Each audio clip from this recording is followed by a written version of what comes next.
آج کا topic family life کے بارے میں کہ کیسے اللہ کی دی ہوئی نعمتیں، مال و اولاد اور شوہر، جن کو اللہ سبحانہ تعالیٰ نے صاحبان بنایا اپنی فیملی کے لیے، عورت کے لیے ایک محفوظ قلعہ، عورت کے لیے اور معاشرے میں عزت و احترام کا ذریعہ، اور اسلام میں اس رشتے کی کتنی اہمیت ہے۔ یعنی یہ یونٹ جس سے مل کر پوری سوسائٹی، ایک معاشرہ جس سے پھلتا پھولتا ہے، تو اس کی اہمیت ایک حدیث سے پتہ چل رہی ہے۔ زبردست حدیث ہے یہ، یعنی جس میں یہ بات آتی ہے کہ شیطان اپنا تخت لگاتا ہے اور وہ سب سے پوچھتا ہے، اپنے چیلوں سے پوچھتا ہے کہ تم نے آج کیا کیا کام کیے۔ تو کوئی شیطان آ کر کہتا ہے کہ میں نے آج کسی کو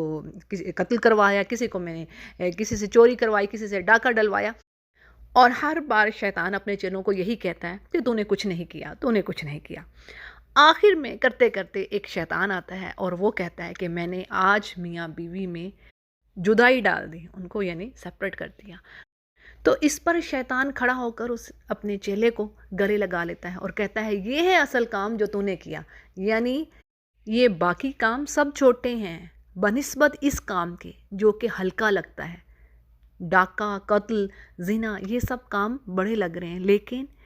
یہ کام زیادہ بڑا ہے شیطان کی نظر میں۔ یہ بات سمجھنے کی ہے، یعنی کتنی اہمیت، کتنی اہم بات ہے میاں بیوی کا ایک اکٹھے رہنا، فیملی بنا کر رہنا۔ یہ آگے زندگیوں کا معاملہ ہے۔ یعنی اب جیسے کسی اسکالر کا کہنا ہے کہ یہ 300 سال ہو گئے ہیں کہ یہاں پر دجالیت کی جو لیئرز ہیں نا وہ پڑ چکی ہیں اس امت مسلمہ پر۔ دنیا کی اکانومی کو دیکھ لیجئے، سود کے شکنجے میں ہر کوئی پھنسا ہوا ہے۔ جیسے حدیث وہ پوری ہو چکی کہ جو سود نہیں کھا رہا لیکن وہ اس کے دھوئیں کھا رہا ہے۔ تو اب جو ہے آخری جو حربہ ہے نا ابلیس کا، جو یعنی آخری جو اس کا وار ہے وہ ہے فیملی سسٹم ختم کرنا۔ اب دیکھیں نا، شادی کیا ہے؟ نبی کریم صلی اللہ علیہ وسلم کی سنت، اور جس نے شادی کی اس نے اپنا آدھا ایمان بچا لیا۔ اس سے کیا مطلب ہے کہ وہ بہت سارے گناہوں سے بچ گیا۔ جب ایک گناہ انسان کرتا ہے تو پھر اور بہت سارے گناہ پہ گناہ کیا چلتا ہے۔ تو بات یہ ہے کہ اس فیلڈ کو بھی دین اسلام اگنور نہیں کر رہا، اور اس کے لیے دعائیں بھی ہیں، اور نبی کریم صلی اللہ علیہ وسلم کی نصیحتیں، خوبصورت نصیحتیں۔ تو جی زیادہ وقت نہیں میں لیتی آپ کا۔ اگر ہم دنیاوی بات کر لیں تو اس میں جو ایڈوائزز، جو کاؤنسلنگ اور آپ کہہ لیں جو ٹپس ہیں، وہ بھی یعنی وہی چیزیں ہیں، بیسک وہی بات ہے جو ہمارا دین ہمیں کہہ رہا ہے۔ اب اس پر تو میں بعد میں بات کرتی ہوں۔ تو پہلے ہم ذرا ان ٹپس کو دیکھ لیتے ہیں۔ کیا چیز آ رہی ہے کہ جی اگنور کیجئے ایک دوسرے کی غلطیوں کو۔ دیکھیں، شاندار زندگی اس عمل کے بغیر نہیں ہو سکتی۔ ایک دوسرے کی غلطیوں کو اگنور کرنا، درگزر کرنا۔ اگر کسی کی کوئی ایک پارٹنر کسی کی بھی مرضی کے خلاف کوئی کام ہو رہا ہے تو اس کو نظر انداز کر دینا۔ اور سمجھنے کی بات یہ ہے کہ دونوں نے، یعنی شوہر نے بھی اور بیوی نے بھی، کتنے سال گزارے ہوں گے جب ان کی یعنی اپنی میرج سے پہلے کتنے سال گزارے ہوں گے۔ اب وہ جو ان سالوں میں جو واقعات ان کی زندگی میں آئے، جو انوائرمنٹ جس میں وہ رہے، جو سیکھا انہوں نے، اب وہ کچھ عادتیں پختہ ہو چکی ہوتی ہیں، ان کو چھوٹ جاتی ہیں، چھوٹ بھی جاتی ہیں۔ پازیٹیو رہنا چاہیے، ایسا نہیں ہے، کوشش کرے تو انسان کر سکتا ہے، لیکن اس کے لیے وقت درکار ہے، وقت لگتا ہے۔ سمجھیے اس چیز کو، بڑی سمپل سی مثال سے ہم اس کو سمجھتے ہیں۔ آپ دیکھیں، ایک پودا ہے، آپ اس کو اکھیڑ کر دوسری جگہ پر لگانا چاہتی ہیں۔ آپ دیکھیے، اگر آپ اس کو اکھیڑ کر دوسری جگہ پر جب لگاتی ہیں تو وہ کتنے دنوں تک، اٹ ٹیکس مینی ڈیز، وہ کتنے دنوں تک کملایا سا رہتا ہے۔ اس کے پتوں میں، اس کے سٹیمز میں وہ چیز یعنی وہ انرجی وہ نہیں پک کرتا۔ اس کی کیا وجہ ہے؟ لیکن کچھ دنوں کے بعد آپ دیکھتی ہیں کہ پھر سے وہ اپنا گرو کرنا شروع ہو جاتا ہے۔ تو یہ بڑی ہی اہم بات ہے، یہ جان لیجئے۔ جو شادی کے پہلے 2 سال ہوتے ہیں انتہائی اہم ہوتے ہیں، اور اکثر جو ڈائیورسز ہوتی ہیں انہی سالوں میں ہوتی ہیں، پہلے ہی 1-2 سال میں، کیونکہ وہاں پر ہی مرد نے بھی اور عورت نے، دونوں نے۔ آپ یہ نہ کہیے کہ جی عورت ہی سب کچھ برداشت کر رہی ہے، نہیں، ایسا نہیں ہے۔ مرد کے لیے بھی کافی جو زندگی کے معنی ہی بدل کے رہ جاتے ہیں۔ تو دونوں نے انہی کروشل ایئرز میں ایک دوسرے کو سمجھنا ہوتا ہے، ایک دوسرے کی غلطیوں کو اگنور کرنا ہے، ایک دوسرے کے لیے قربانیاں دینی ہیں، ایک دوسرے کے لیے بہترین فیلنگس، اگر کوئی آپ کو چیز نہیں اچھی لگ رہی، اس کی کوئی عادت ہے، مرد اور عورت دونوں کی میں بات کر رہی ہوں، تو دونوں نے انہی 1-2 سالوں میں ان چیزوں کو اپنے اندر اتارنا ہے، کمپرومائز کرنا ہے، اور یقین جانیے یہ جو شروع کے 2-3 سال گزر کے انشاءاللہ پھر آگے زندگی بڑی آسان ہو جاتی ہے۔ تو یہ جو ہے نا، یہ پیریڈ، یہ 2-3 سال جو اہم اچھے سے گزر گئے تو بس انشاءاللہ پھر کمال ہے۔ پھر اسی طرح ایک اور ٹپ سمجھیے، بیویاں بھی شوہر بھی دونوں کے لیے یہ بات ہے کہ دونوں ایک دوسرے کے گھر والوں کی عزت و احترام میں کوئی کمی نہ رکھیں۔ دیکھیے ایک چیز میں بڑی ذرا میں اکثر یہ بات کہتی ہوتی ہوں کہ ایک چیز میں آپ کو ذرا واضح کر دوں، جو نیچرل جو بات ہے، نیچرل دیکھیں، دونوں کے لیے، شوہر کے لیے اپنے ماں باپ اور بیوی کے لیے اپنے ماں باپ، ان کی جو محبت ان کے دل میں رچی بسی ہے، بالکل یہ نیچرل بات ہے، ماں باپ کا حق ہے، وہ وہ والی محبت اپنے ساس اور سسر کو نہیں دے سکتے۔ یہ دونوں طرف کی میں بات کر رہی ہوں، دونوں شوہر بھی اور بیوی بھی، ٹھیک ہے؟ وہ محبت تو آپ کے دل میں نہیں آتی جو آپ کے دل میں اپنے پیرنٹس کے لیے ہوتی ہے۔ ٹھیک ہے، ہم اس سے ایگری کرتے ہیں، لیکن اب آبجیکٹیو کیا ہے، مقصود کیا ہے، ریکوائر کیا ہے؟ ریکوائر یہ ہے کہ اگرچہ آپ کو اس پر کوئی بلیم نہیں کر رہا کہ آپ اپنے ماں باپ سے جو آپ کو لگاؤ ہے، وہ اس کی برابری تو کوئی نہیں کر سکتا، ٹھیک ہے، اس پلیس پہ کوئی نہیں آ سکتا، لیکن ایٹ لیسٹ آپ اپنے ان لاس دونوں کے لیے، اگین میں کہہ رہی ہوں، دونوں، ہاں عورت کے لیے زیادہ اس لیے ہو جاتی بات کہ وہ گھر چھوڑ کر آتی ہے، تو اب دیکھیں نا، قرآن کریم کہہ رہا ہے کہ میں نے انسان کو سسر کی صورت میں ایک اور باپ، ٹھیک ہے نا، وہ بھی باپ ہے، تو اب عورت، اگر قرآن ہی کہہ رہا ہے مرد کو کہ تمہارا جو یعنی جو میں نے اس کو سسر والا کر دیا تو وہ بھی اس کا باپ ہے، تو اس کا مطلب کیا عورت اس سے بری ہو گئی؟ نہیں، عورت کے لیے بھی وہ ماں باپ کے جیسے ہیں، ٹھیک ہے، میں نے اگین پھر میں وہی بات کہہ رہی ہوں کہ جو محبت اس کے دل میں وہ ہوگی اپنے پیرنٹس کے لیے، وہ اس کی اگر وہ برابر وہ ہے ایک خاص جگہ، دل پہ کسی کا اختیار نہیں ہے، ٹھیک ہے جی، لیکن اب کیا ریکوائر ہے کہ ایٹ لیسٹ آپ انہیں بہترین عزت و احترام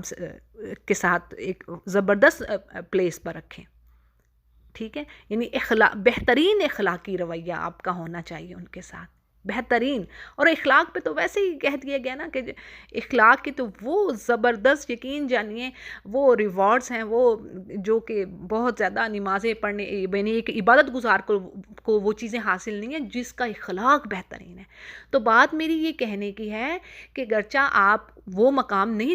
دے سکتی جو آپ کے سگے ماں باپ کا ہے، لیکن اس بات کو تو سمجھیے کہ ہاں دوسرے کے ساتھ بھی بہترین رویہ میں نے رکھنا ہے، میں نے زندگی گزارنی ہے، میں نے بیسٹ اخلاق کو شو کرنا ہے، اور یقین جانیے جو میں سمجھتی ہوں اگر یہ مسئلہ حل ہو جائے نا تو یہ بھی ایک بہت بڑی وجہ ہے لڑائیوں کی، a bone of contention، بہت بڑی یہ فساد کی جڑ ہے۔ کیا ہوتا ہے، دونوں طرف وہ عزت و احترام نہیں دے رہے ہوتے، نہ لڑکا نہ لڑکی، یقین جانے یہ چیزیں ہیں، شوہر کہہ رہا ہوتا ہے تمہارے باپ نے ایسا کیا، بیوی کہہ رہی ہو تمہاری ماں نے ایسا کیا، تمہارے فلاں نے ایسا کیا، یعنی اکثریت یعنی میجورٹی آپ کہہ لیں اس چیز میں یہ مسئلہ درپیش ہے کہ جو اراؤنڈ جو لوگ ہیں نا ان کی وجہ سے ان میں لڑائیاں ہو رہی ہوتی ہیں، تو یہ ایک ذرا چیز کو سمجھ لینا، اگر مرد بھی اور بیوی بھی، تو انشاءاللہ 80% جو جھگڑے ہیں نا وہ ختم ہو جائیں گے، کہ بھئی نہیں، اخلاق بھی تو میں نے دکھانا ہے نا، ہاں وہ ٹھیک ہے جی کہ ہاں جی فرض نہیں ہے، یہ بات آج کل بڑی پھیلی پڑی ہے، لیکن اخلاق کہاں گیا بھئی؟ آپ کا اخلاق بھی تو ہے۔ پھر میں وہی بات اگین پھر میں آپ کو یاد دہانے کے لیے، جب قرآن کہہ رہا ہے کہ وہ تمہاری باپ کی جیسا ہے، تو پھر لڑکی کے لیے بھی وہی چیزیں ہیں نا، تو ہمیں یہ بات سمجھنی ہے، انشاءاللہ پھر دیکھیے زندگی بڑی خوشگوار ہوگی، انشاءاللہ اللہ تعالیٰ اس گھر کو واقعی جنت بناتا ہے جہاں پر ماں باپ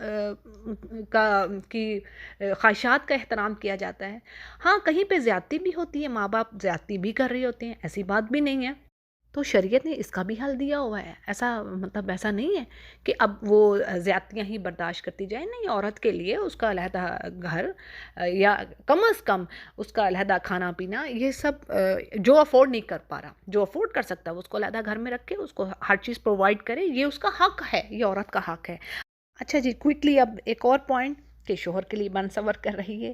اور ایسے ہی یعنی رہیے کہ اگر جیسے ہی وہ گھر آئے آپ کو دیکھے اس کا دل خوش ہو جائے، اور اسی طرح پھر اپنی باڈی کا بھی خیال رکھیے، ایکسرسائز کیجئے، یعنی اللہ نے تو محبت اور جو مودہ ہے اور رحمہ یہ ڈالی ہے، لیکن اس کے خواتین اکثر ان چیزوں سے غافل ہو جاتی ہیں، تو اس چیز کو ضرور اپنے پر بھرپور توجہ دیجیے۔ اور اب ہم آتے ہیں اس دعا کی طرف، اس وظیفہ کی طرف جس کا ذکر ہمیں جو بہترین گھرانہ، دنیا کا بہترین گھرانہ، سید الانبیاء، جو زبردست، جو خیر البشر، ان کی زندگی سے ہمیں کیا پتہ چل رہا ہے؟ تو اس میں بات آتی ہے کہ آپ صلی اللہ علیہ وسلم کثرت سے خدیجہ رضی اللہ عنہ کا ذکر کیا کرتے تھے، حتیٰ کہ عائشہ رضی اللہ عنہ فرماتی ہیں، یعنی اللہ نے آپ کو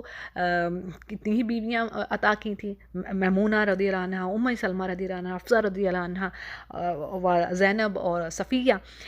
اور عائشہ رضی اللہ عنہ فرماتی کہ مجھے کسی بھی اپنی سوکن سے کبھی بھی غیرت محسوس نہیں ہوئی، یعنی ان کو جلن یا کوئی حسد وغیرہ محسوس نہیں ہوا جتنا کہ خدیجہ رضی اللہ عنہا سے انہیں محسوس ہوتا تھا، حالانکہ وہ کہتی ہیں کہ میں نے ان کو دیکھا نہیں، وہ وفات پا چکی تھی، لیکن کسی سے انہوں نے، وہ کہتی مجھے غیرت نہیں آتی تھی جتنا کہ مجھے خدیجہ رضی اللہ عنہا سے آتی تھی۔ اور کیوں؟ وجہ کیا اس کی؟ کیونکہ آپ کثرت سے ان کا ذکر کرتے تھے ان کی وفات کے بعد بھی، اور یہ بھی بات آتی ہے کہ آپ ان کی سہیلیوں کو ڈھونڈ ڈھونڈ کر ان کو یعنی ہدیہ دیتے، تحفہ دیتے۔ تو اب اس کی وجہ کیا؟ تو اس میں بات آتی ہے کہ ایک بار عائشہ رضی اللہ عنہ فرماتی ہیں کہ ما ھذا، یعنی یہ کیا ہے کہ آپ اتنا، آپ کو اللہ نے بہت ساری بیویاں دی، اس کے باوجود آپ ان کا ذکر نہیں چھوڑتے۔ تو اس پر آپ صلی اللہ علیہ وسلم نے فرمایا انی رزقت حبہا، یعنی مجھے اس کی محبت عطا کی گئی ہے، رزقت دے دی گئی ہے، میرے دل میں اس کی محبت ڈال دی گئی ہے۔ کیسی خوبصورت بات کی آپ صلی اللہ علیہ وسلم نے، انی رزقت حبہا۔ تو اب اس میں ہمارے لیے کیا میسج ہے کہ دعا مانگیے اللہ سبحانہ تعالیٰ سے کہ اللہ مجھے میرے شوہر کی محبت عطا کر اور اس کے دل میں میری محبت ڈال، اور اللہ کے ناموں کے ساتھ آپ پکاریے۔ اللہ نے تو فرما دی نا قرآن کریم میں، میرے ناموں کے ساتھ دعا مانگا کرو، یعنی اللہ کے نام لے کے پکاریے، جیسے اللہ کا اسم اعظم یا حیو یا قیوم، یعنی اے زندہ رہنے والے یا تھامنے والے، اور یہ اللہ کے اسم اعظم ہے، اس کے ساتھ جو دعا مانگی جائے وہ اللہ پوری کرتا ہے، وہ رد نہیں ہوتی۔ پھر اسی طرح اللہ کے اور صفاتی نام، یا حنان، یا ودود، یا غفور الرحیم، یا ذوالجلال والاکرام۔ اسی طرح ایک اور حدیث میں بات آتی ہے کہ آپ صلی اللہ علیہ وسلم نے فرمایا صحابہ کرام کو کہ تمہیں پتہ ہے یہ کیا چیز ہے، یعنی یہ کیسی دعا ہے؟ تو اس پر صحابہ نے کہا کہ اللہ اور اس کا رسول ہی زیادہ جانتے ہیں۔ تو آپ نے فرمایا والذی نفسی بیدہ لقد دعا اللہ باسمہ العظیم الذی اذا دعی بہ اجاب واذا سئل بہ اعطا، یعنی قسم ہے اس نفس کی جس کے ہاتھ میں میری جان ہے کہ یقیناً جس نے اللہ کے ان ناموں کے ساتھ اللہ کو پکارا تو اس کی پکار سنی جائے گی، یعنی اس کو دیا جائے گا جو چاہ رہا ہے، وَإِذَا سُئِلَ، اور جو بھی جس چیز کا بھی وہ سوال کرے گا وہ اس کو عطا کی جائے گی۔ تو جی یہ کون سی دعا ہے؟ اس کو پڑھتے ہیں ہم، اللہم انی اسألک بأن لک الحمد لا الہ الا انت الحنان المنان بدیع السماوات والارض یا ذا الجلال والاکرام یا حی یا قیوم۔ اس کے راوی ابن القیم ہیں اور صحیح یہ حدیث ہے۔ اور دیکھیے وہ تمام الفاظ آگے، تمام نام آگے جو میں نے آپ کو اوپر بتا دیے ہیں، ٹھیک ہے؟ تو بس آپ نے اس دعا کو یاد کر لینا ہے، اور انشاءاللہ اس دعا کے ساتھ مانگیے اللہ سے کہ اللہ میرے دل میں میرے شوہر کی محبت ڈال دے اور اس کے دل میں میری محبت ڈال دے، اور یقین جانیے جب اللہ عطا کرے گا اور اس کو پھر کوئی بدلنے والا نہیں، انشاءاللہ جب اللہ نفع دیتا ہے تو کوئی اس کو روک نہیں سکتا۔ اور کثرت سے قرآن کریم کو پڑھیے، اذکار کو پڑھیے، تسبیحات کو پڑھیے انشاءاللہ۔ سورہ بقرہ کو پڑھیے، نبی نے کہہ دیا کہ جس گھر میں یہ پڑھی جائے گی یقیناً یعنی اس گھر سے شیطان بھاگ گیا۔ وآخر دعوانا ان الحمد للہ رب العالمین۔